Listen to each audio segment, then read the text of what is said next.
Hey there, and welcome to the Girl Means Business podcast, the show that's all about helping photographers just like you build a thriving business without sacrificing your sanity. I'm your host, Kendra Swalls, a former teacher turned full-time photographer and marketing coach, here to fill your earbuds each week with practical tips, real-life stories, and a whole lot of encouragement. So if you're ready to dive in, let's get to it because this girl means business. Hey friend, welcome back to the Girl Means Business podcast.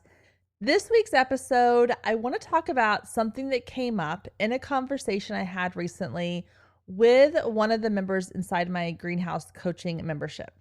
Now, a lot of times people hear that I have a coaching membership and they think like, oh, I'm just sharing marketing tips and giving feedback on their websites or their content or whatever.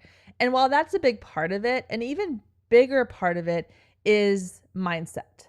And a lot of what goes on inside of the membership is beneficial marketing wise, but it's even more beneficial to just having someone that has done this for so long and being able to come in and say, look, I know how you feel. I get the frustration you're feeling right now, or I get the whatever the feeling is. I've been there. I've done that.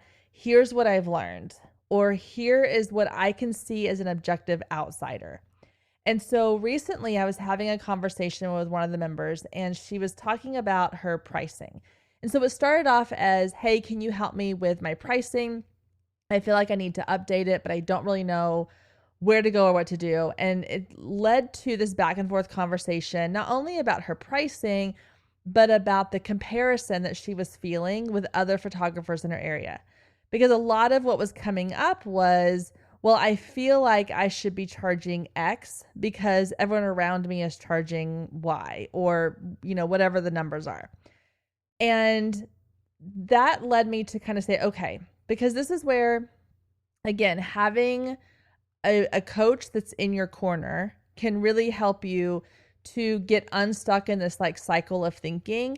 Because a lot of times what we think is a conversation or a frustration or a struggle with one thing is actually about this underlying thing that we're not even really addressing.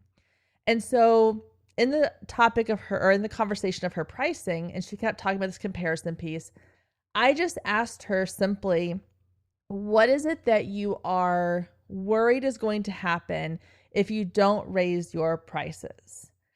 And she came back and she was like, well, I feel like one, I could be making more money that I'm leaving on the table. Two, I feel like that I'm being judged for being at a lower price point by the other photographers in my area.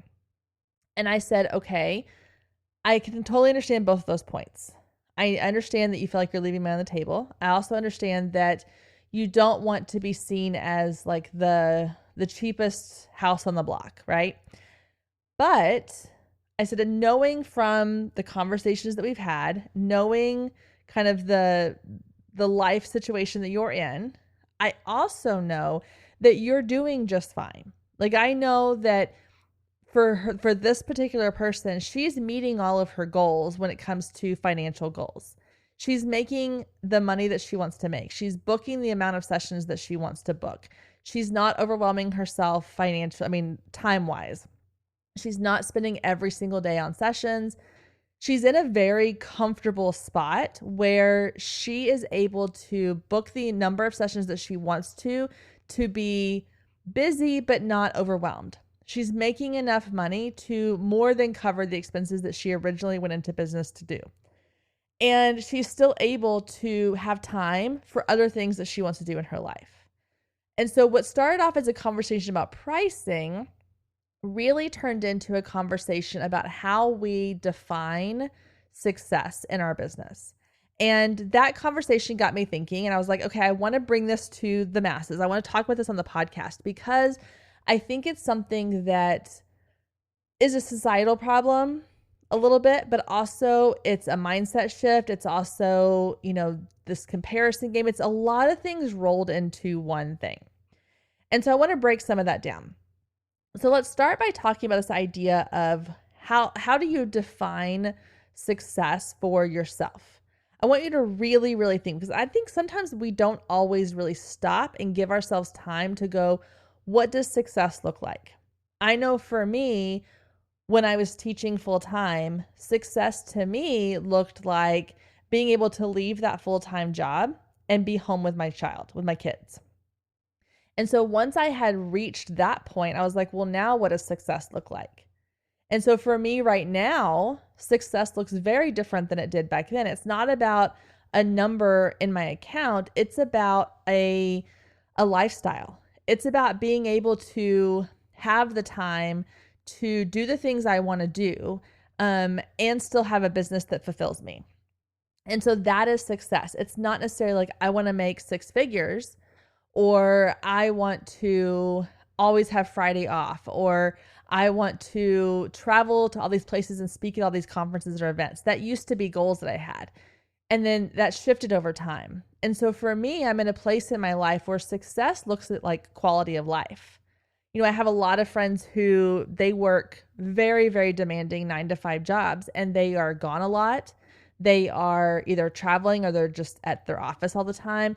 They miss out on things like field trips, and they miss out on things like sports events or kids' activities. And they're very frustrated by this. And I'm not saying that I'm like everybody should quit their 9-to-5 and, you know, live off a smaller income or whatever. But for me, I have found that in this season of life that I'm in, my quality of life determines my level of success. If I am able to run my business during school hours while my kids are off at school, and when they get home, we have family time, we run back and forth between sports and dance and going to dinners and hanging out with friends and traveling and doing all these things, that's more important to me. And so a lot of times I see on social media, there is this push from some of these bigger name coaches and things to make six figures, make six figures, make six figures, or multiple six figures. And while that's a great goal to have, if that's really what you need or want for your business, a lot of times there are people who are chasing that mark and they're doing it to the detriment of other things. And that's not success, in my opinion. If you are pushing so hard to hit a certain mark number wise, that you are staying up late at night, you are working odd hours, you're not there for your family, your kids, you haven't gone out with your friends in a long time, you haven't done anything to take care of yourself, then that's a problem and that's not success. And so I want you to take a moment and just close your eyes, unless you're driving, don't do that. But if you're able to, close your eyes. Someone did this with me a long time ago, and it was such a big eye opener for me. And I occasionally do this just in my own mind. But I want you to take a moment and picture what a successful life looks like for you on a daily basis. Not this grand idea of I'm jetting off to exotic destinations and I'm taking pictures of these amazing things and my bank account is overflowing. I want you to think just a typical day, realistic, typical day that feels like a successful day to you. What does that look like?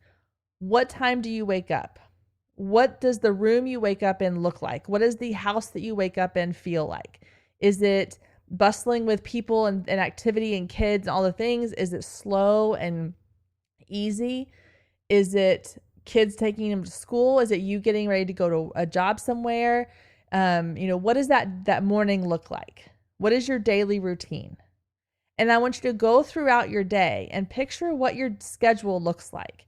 Is it packed full of you're running from this place to the next place because you love being busy and you're helping people and you're doing your job and you're taking pictures and you're editing and you're doing all these things? Or is it slower?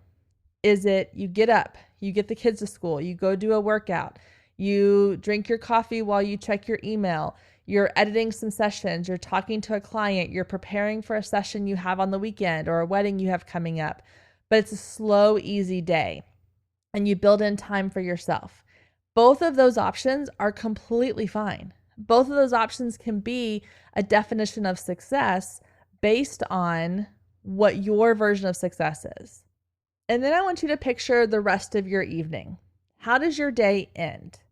Does it end in like a big fancy dinner with friends where you're all laughing and eating and drinking and hanging out? Is it you and your spouse going to a romantic dinner? Is it cooking something at home? Is it a game night with your family? Is it running to kids to and from sports in a nice car? Or, what does that look like? How do you end your day?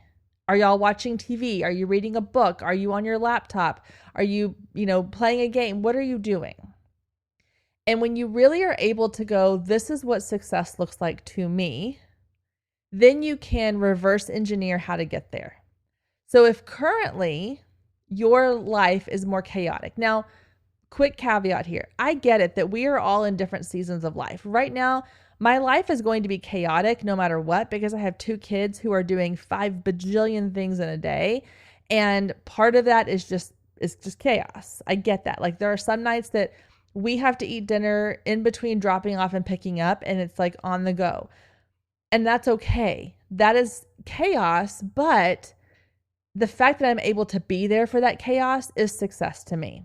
So just keep that in mind, that when I say like slower versus busier, I'm not taking necessarily into account the seasons of life so much as what is it that we want the season of life to feel like. So going back to this idea of, if your life right now is chaotic because of things you are introducing to your life.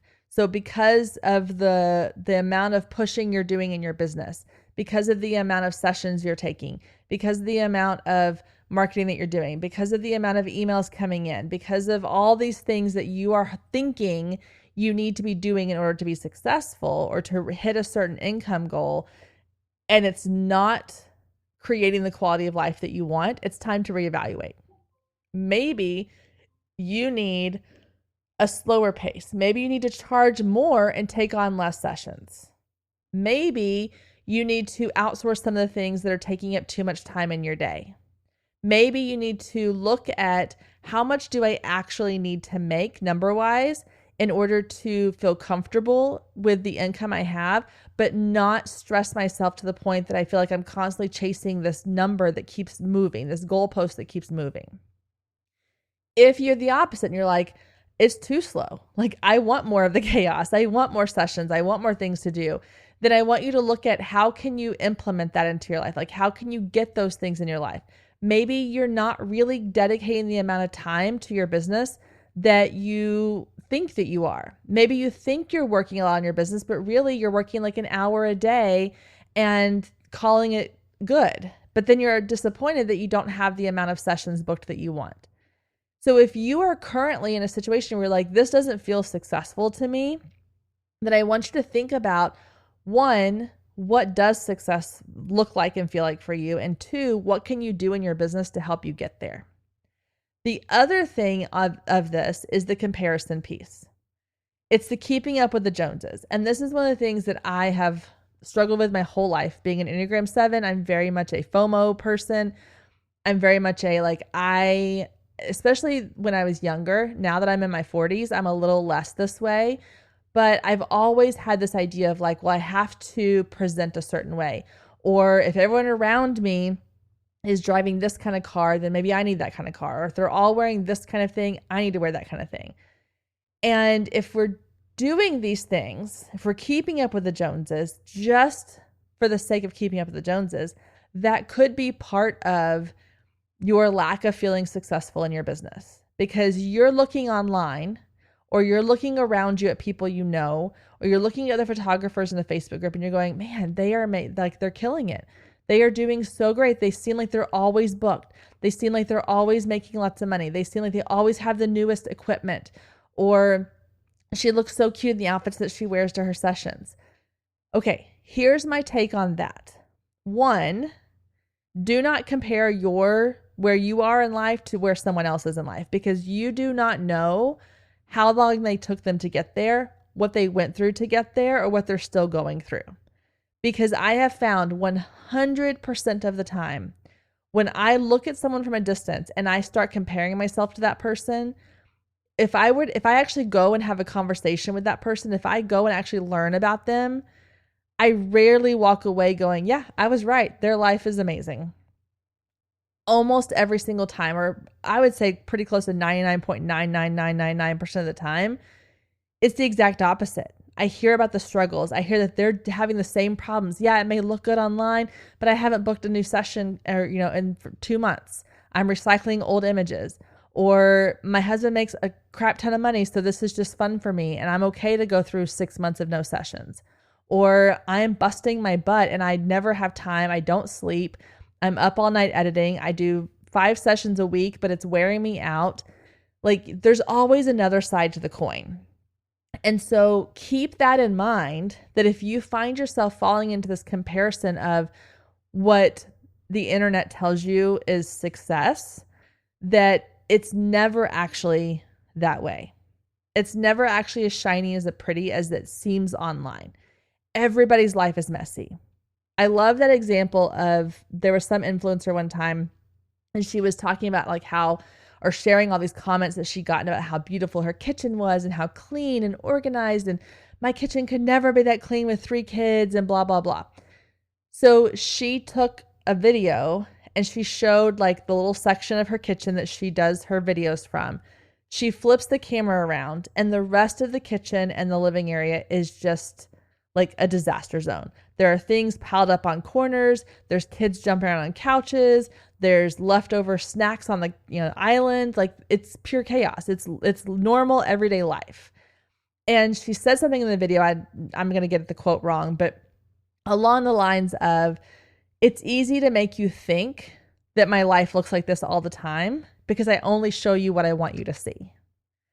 And when you are looking at what other people are showing off as success, so when you go on and you have all these bro marketers who are like, look at my fancy car and fancy watches, and I work 2 hours a day or 2 hours a week and I make all this money, that's never the full story. They're showing you what they think you want to see. Or the photographer that's like, I am booked out. Well, booked out sounds different to everybody. Maybe her booked out is 2 sessions a month, but yours would be 6 sessions a month. So yeah, she's technically booked out, but that's her version of booked out. She wants you to believe whatever you're going to put into your head. She's only showing you what she wants you to see. What you don't see is all the other mess going on in the background. So if your idea of success is trying to measure up what someone else is showing you online, then please shut it all down, put on your blinders, and focus on, what does success look like for me?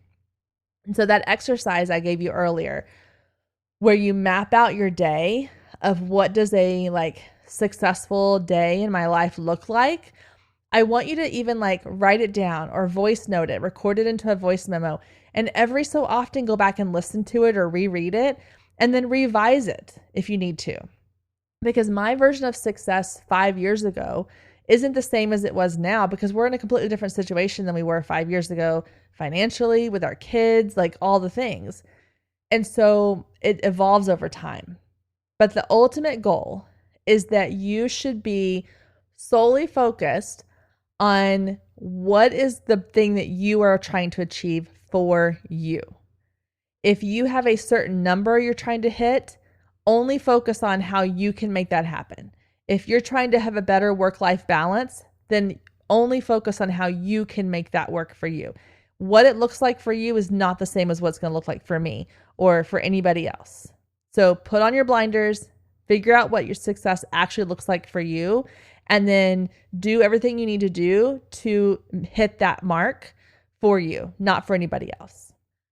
All right, friend, thank you so much for tuning in again this week. Again, if you would like to continue this conversation, please come join us over in my Facebook group, The Marketing Collective for Photographers. It is linked in the show notes. It's a free Facebook group, and we are in there discussing these episodes, all kinds of marketing topics, and I would love for you to come and join and be part of that conversation. And so I hope to see you in there. Either way, I hope you have an amazing, wonderful week, and I will see you back here next week, same time, same place.